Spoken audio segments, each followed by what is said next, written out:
আসসালামু আলাইকুম।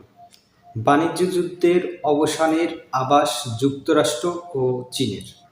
যুক্তরাষ্ট্রের প্রেসিডেন্ট ডোনাল্ড ট্রাম্প ক্ষমতায় আসার পরে যুক্তরাষ্ট্রে অনেক আইন পাশ করা হয়, এর ভিতরে শুল্ক।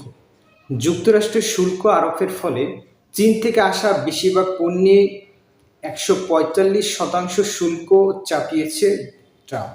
অন্যদিকে চীন ও মার্কিন পণ্যে আমদানিতে ১২৫% শুল্ক আরোপ করছেন, যার ফলে দুই পরাশক্তির বাণিজ্য বৈদেশিক অর্থায়নে মন্দা দেখা দিয়েছে।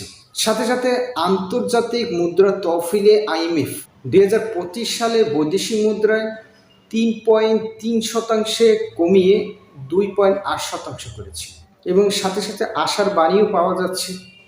মার্কিন অর্থ স্কট বেসেন্ট তিনি যা জানান, চীনের সঙ্গে বাণিজ্য যুদ্ধ চালিয়ে যাওয়া সম্ভব নয়। তিনি আশা করেছেন উভয় পক্ষ শীঘ্রই বাণিজ্য চুক্তি করবে।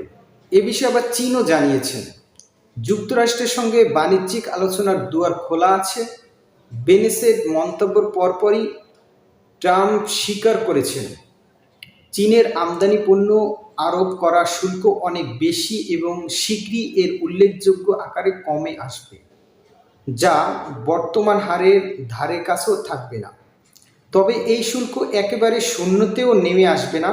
পরিশেষে তাদের চুক্তিতে আসতে হবে, কারণ চুক্তি না করলে যুক্তরাষ্ট্রের সঙ্গে তারা ব্যবসা করতে পারবে না। তো দর্শক, ভালোর দিক, দুই পরাশক্তির ভিতরে ভালো একটা ঘনিষ্ঠ সম্পর্কের দিকে আসছে। এর ফলে বাণিজ্য যুদ্ধের অবসান ঘটবে এবং বিশ্ব শান্তিতে থাকবে। আল্লাহ হাফেজ।